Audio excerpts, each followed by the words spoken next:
Hi guys, Ayush and I are back again this Friday with our weekly show, and this time around we're actually going to be talking about both of us and perhaps a lot of you.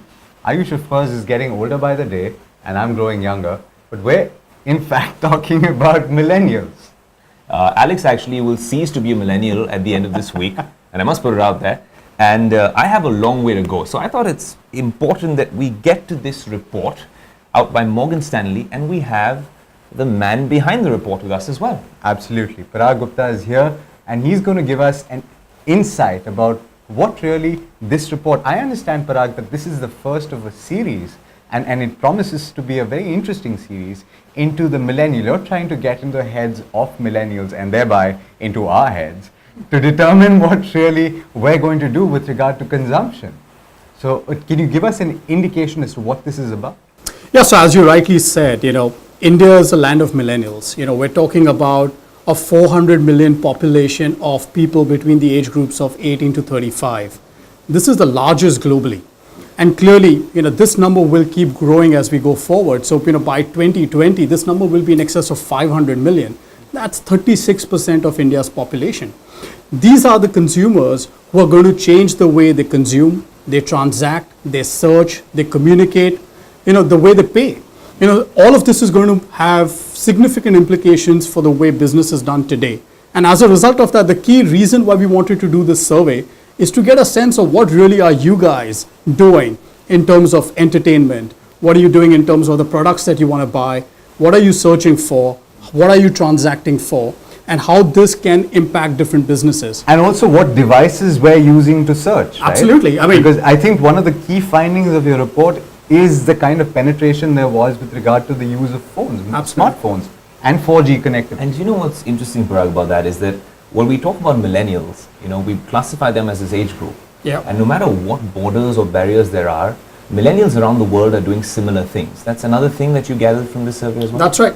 So, I think the important thing from a millennial's perspective is that they're growing in a time when technology is all around them. Right. It's natural. It's an imperative. It's not like, at the time of our parents when technology was the next big hurdle to clear. And as a result of that, for a millennial to go online and search is a natural phenomenon. And that then drives their consumption. That then drives the way they're communicating. I mean, the interesting thing today is that, part of this video that we're doing is also being shot on an iPhone, right? You wouldn't have thought of this in the past. Absolutely. The reason is because this is here to stay. Now, in India, 2012 was an inflection point for smartphone shipments. That's when you started seeing a flurry of smartphones coming into India. And these were essentially taken over by people who were coming on the internet for the very first time. So for a lot of the users who are watching this video, they probably may not even know what a desktop looks like or a laptop looks like. Because I think that's a bit of a stretch. Because while I agree with portions of, with especially the usage, right? Because we're on the move most of the time and we're using our phones a lot. But then we're also working, right? And when we're working, we're using desktops. We're not always working. Yes. We're accessing internet on our desktop. He makes a fair point there as well, because it's actually evolving so rapidly that even when there's an age difference of a couple of years now in this band, well, you see experiences changing altogether, right? Because you and I, let's be honest, were perhaps the last bit of this millennial population who have embraced technologies on both sides. We've seen the end of the floppies, and we now have these tiny little fingernail-sized USBs, and we're talking about IoT and cloud computing. I think there are a number of nostalgic moments that we can actually point to. We saw the birth of cable TV. We saw color for the first time. We used to smack our TVs to make them work. And now you're actually seeing that most people stream online, especially with Jio, right? And that's a concern with a lot of broadcast companies now, right? Everything is going online. But I thought that was an interesting part of your findings here. It's actually not what it would seem, right? There are still a lot of people that are watching the traditional medium. So there's a reason for that. If you're saying incrementally, yes, people would want to watch on their mobile device. Actually, it's not about just a mobile device. They want to watch it across devices. So the way it would work is that today in India, when you talk about a household, we're still talking about a household with total members of about 5. Okay. which means that you're probably living with your parents. You've got kids who are staying with you, right? As a result of that, your parents have still not moved to the mobile world, right? And as you all mentioned, they're still anchored to the past. So they probably still want to watch entertainment content on a television because that's what they're used to. And that's what came out in our report, that when you do the survey and ask people that why are you watching on traditional mediums, the reason is because we want to like watching it with a family, right? Some people say that we are not comfortable with the mobile interface because suddenly you're going from a 30+ inch television to a 5.5, 6-inch mobile device. There's obviously a big change in the way you consume content. But if you're growing on that device, you're just not too sure about, how it used to be television at some point in time. And you can actually at some point in time start streaming your mobile device content onto your television, with smart TVs becoming a lot more freely available. But what are the numbers telling you? What kind of consumption are you seeing? What is the survey telling you with regard to usage of mobiles for entertainment? And also the number of people that stick to traditional media. So what our survey showed us is that 50% of the millennials that we surveyed are still watching predominantly on a traditional medium. A traditional medium here includes television or listening to radio as an example, while the balance 50% is a mix of people who are equally using online, offline, which could be someone like, people who are on the cusp of, exiting the millennial age group. Right. And there's a portion of people who are actually purely, almost fully online. Right. And the question that we asked to them in succession to this was that in the next 12 months, how do you expect your entertainment consumption to change? And what that shows is that while this mix of 50-50 may not change as much, but the people who are equally on offline and online are likely to move more online, right? Now that's the shift that we're talking about. Ayush, we were actually talking last week about the Premier League. Right. And you and I both now use a certain application on our mobile phones whenever we're not near a television set or near our laptops to watch the Premier League live. Or someone just takes some stream online and watches it. And that's just indicative of broadband penetration and the way it's changed in leaps and bounds. But it's important to talk about that, right, Parag? Because there's certain myths about broadband penetration in India. Tech behemoths talk about, how they're empowering villages and how digital India is panning out. The government says something as well. Even if a fraction of that is true, of all of this is true, it is unprecedented that in such a short while, 6 months or 1 or 2 years, we are seeing things change so fast. Right. Is that something that is taken into account? Well, absolutely. I think one very interesting insight that came out from this report is the adoption of 3G and 4G connections, which is essentially mobile broadband connection. Right. See, to start with, India had a very low penetration in fixed wireline. If you compare this to other countries like in China, fixed wireline has a 70% penetration. In India, that number is like in the low teens, right? So people were mostly on a 2G connection until the infrastructure started getting rolled out by some of the major telecom companies. What we know for a fact is that today 3G, 4G infrastructure is available to 70% of India's population, but the adoption of 3G and 4G was only 17%. Right, and most people are still on 2Gs or they're just not consuming that much data. What we saw in the survey is that within the millennial population, the adoption of 3G, 4G was 84%. Right, now that is phenomenal because with the 3G, 4G connection or with the mobile broadband connection, you can stream. Your experience on transactions is phenomenal. The transactions can be carried out seamlessly. One of the issues that you have with a low-speed network is that you might have fail rates. Your transactions don't go through, as a result of which you don't want to do, online banking transaction. Right. Now with a better speed, you can do all of that. Yeah. My only submission here, Parag, is that, and this is something that I thought to myself when I was reading the report, is that when you're talking about your sample size, you've gone to tier 1, tier 2, tier 3 cities. We're talking about 70% of the population that has access to 3G and 4G.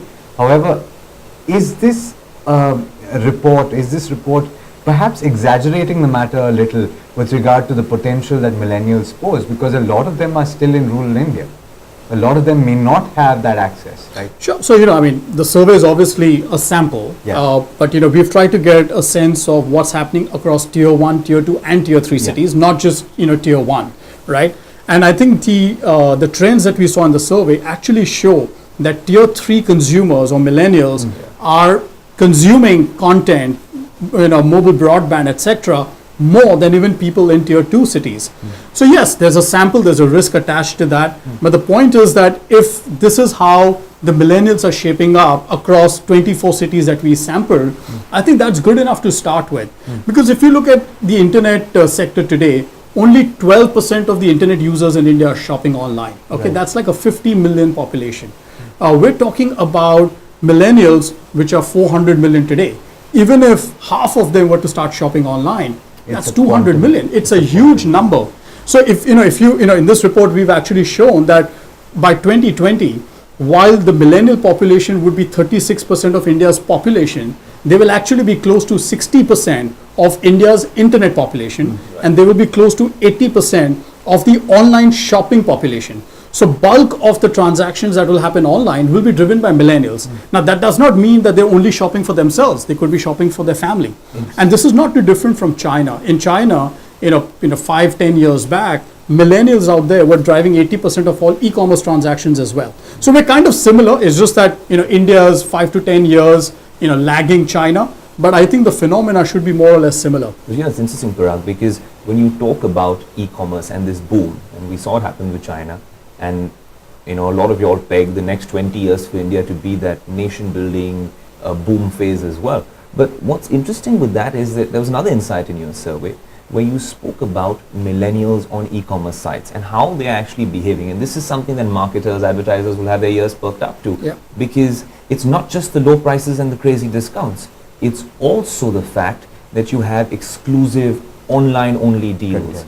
That's impacting a lot of people. Even the manufacturers and the distributors are happy now because this is a channel where their costs can come down. That's why it's done well, right? Yep. But you're also saying that people are actually, shopping a lot more based on that exclusivity. That's an interesting insight. Well, it is. The three key factors that millennials in this survey were looking for when they're coming online to shop is they're looking for assortment. Now, the kind of assortment you can get, either it's because it's an exclusive deal or it's a private label, or for people in the tier 3 cities, where there's just no don't have the offline stores. retail infrastructure, but they have the willingness to buy, right? And the power. And the power, what do? So they move online because they get, the products that they're looking for, not necessarily at low prices. They're willing to pay for it as long as it's available. The second is convenience. If for consumers in tier 1 cities, is there really convenience in going from one shop to another to buy a product, or is it much better to just sit on your device and look for or sift through categories, sift through assortment of products and just shop online and have them delivered to your doorstep in like 2 days? That's phenomenal. And pricing does play a role, but pricing is like, the carrot that you provide to them to move online. But once you come on, the convenience just far outweighs the benefit of pricing. Yeah, so, but I was actually taking that forward and moving to another topic that I found very interesting and I was surprised by actually. I think you guys were surprised about it as well. Is there two areas where that survey surprised you? It's with online booking of hotels and with taxi aggregators. Yep. Surprisingly, the millennial population, which I would think would be quite geared up to move towards those modes of booking both transport and accommodation, are not using those services. Yeah, that's true. So actually those two came out as disappointing data points, and obviously it's important to kind of monitor that. But what was the funny thing in hotel bookings is that a lot of people in India, and the millennials told us, are still prefer walking into a hotel and looking for a room. But that's really odd. That's a little hard for me to imagine, because at the end of the day, obviously I'm cost conscious. Yeah. I know Ayush is a little less so, but he still books online. No, absolutely. We all look out for the best deal. We're as frugal as possible. But before we do actually move on with this point, and I want Parag's insight, but that this is just my little 2 pence on it, because there's another bit in your report which everyone keeps talking about. This is the kind of stuff that goes viral on social media as well. It's about how we value experiences more than just objects. Yep, absolutely. And that adds to the whole thing, right? Saying because it's sort of one way to explain that phenomena with hotel bookings. Cab aggregators, we'll have to get Parag's expert view, but with hotel bookings, perhaps people don't plan. They want to do spontaneous trips, just a weekend getaway, and end up at the hotel. Instant gratification. And if you look at what some of the companies are doing, last minute deals and bookings, are actually gaining prominence. Interesting. Right? And I think it's also the whole walk-in phenomena. Yeah. It's, I think, to an extent, anchored to what their parents were doing. You know, so they're kind of used to that phenomena. But if you're looking for hotels, and mind you, a lot of the online aggregators are now bringing in hotels across the entire spectrum, right? Earlier, most of them were focusing on the premium 4-star, 5-star category hotels because it was easy to bring them on the platform. However, as you move into 3-star and below, the aggregators play a large role in bringing that supply online. And if you're going to get the same price that you would get in if you were walking in, or a better price, then why wouldn't you just book in advance? So I think that is a phenomenon that will happen. In this survey, I think what we saw was that products or services that you need on a more regular basis, like you don't travel every other day, but things that you need more regularly, the shift to online is a lot faster. What we also saw in this, another interesting thing, you guys may have missed it, is digital influence. And I think that's a very important point in terms of what brands are millennials going to consume. Yeah. Because you may go online to buy a certain product of a certain brand, right? But at the same time, what we saw in this survey is that these millennials are looking to experiment with other products, which serve the same requirement but are of a different brand, things that they may not have heard of. It could be a different budget, it could be slightly higher or slightly lower, but they're ready to experiment with that if they have the right reviews or if it's been recommended to them by a friend, which is why social media, user-generated content, the experience, trying something new plays such a large role, right? And as a result of that, brands will have to start thinking about how they want to position themselves. And that is where data analytics comes into play. That's where e-commerce platforms can actually succeed, because they know what you're looking for and they can actually position things to you which you may find interesting, and you could actually switch your consumption based on what reviews each of these products have. Very interesting. You've actually hazarded a guess as to why the aggregator service is not working. You've essentially guessed that perhaps it's not available in all the cities that you've on the cab side, yes. So I think in the survey we saw that in tier 3 cities there were no responses on usage of of cab aggregators, which kind of shows that maybe the penetration is still not as much. But I think of the percentage of people who are using a cab aggregator, the convenience, the comfort factor is significant, right? So I think what we've seen in India, and this was a part of a survey that we've done a couple of years back, is that as you mature on the internet by over 5 years, convenience becomes a more important variable than pricing, right? Pricing is more important for people who've been on the internet for less than 2 years. Now you can imagine most of the internet penetration in India has only happened in the last 3 to 4 years. So bulk of the internet users today have been on the internet for only 2-3 years.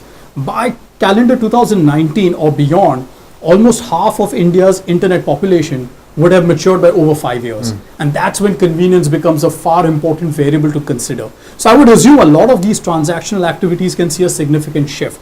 The other variable that comes into play is income. Right now in this... That's something I want to bring up with you. In terms of per capita income, you pegged it at something relatively low right now, but over the years you think it's going to really accelerate.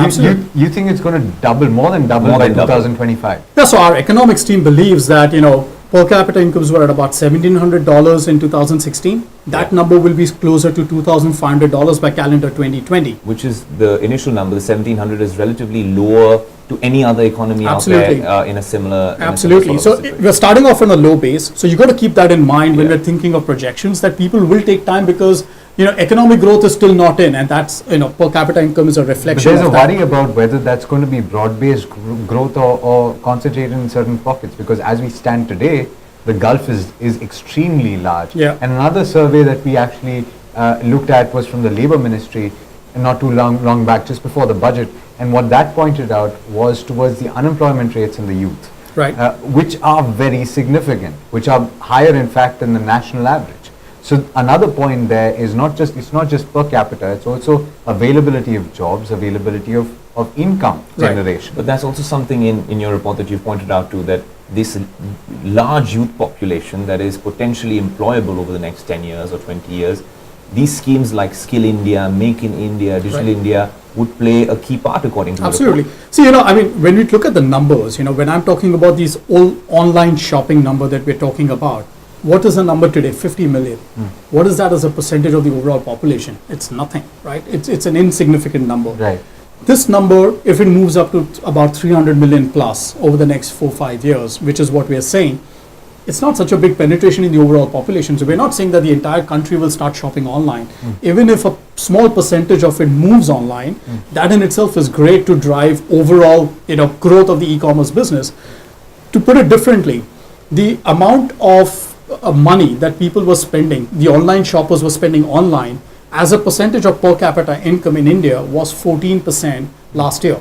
You compare this to China in 2007 when they had a similar number of online shoppers, they were at 7%. So in India today, the online shopping population is already buying a reasonable part of their per capita income is already being spent online. If we were to assume that the same 14-15% is what they spend by 2020 on a per capita income of $2,500, you're talking about $350 per online shopper. And if that online shopper number goes from 50 to 200 to 300, you're talking about a significant amount of money that moves online. Let me put it again on a different note. The total spending power that a millennial has today is $180 billion. Okay, this is basically per capita incomes. In India. In India. Indian millennial, and also this is taking away all his daily costs. This is just purely spending power. What is left after you spend on food, clothing, utilities, the basic necessities. By 2020, this $180 billion can grow to $330 billion. Now, this is a $330 billion number, a part of which could move online. Now, this is based on assumptions on economic growth and all of that. So it's based on the per capita income growth and how much is going to be spent on these basic necessities. And as a percent, and if you were to take 36% of this is for the millennial population, that works out to a spending power of $330 billion. Right, this is another thing that Alex and I keep talking about, and Alex keeps giving me advice, and I never pay heed to it. And this is going to be my last question to you, of course, is while you're talking about these big figures in terms of spending power, you're talking about the, how millennials go for the experience. One thing millennials aren't doing as much is saving, right? They're spending a lot, but we don't know how much they're saving. As a percentage, that number's going down compared to previous generations. And that's actually an insight, right? It is an insight. Banking is a relatively smaller proportion of their time that is spent on.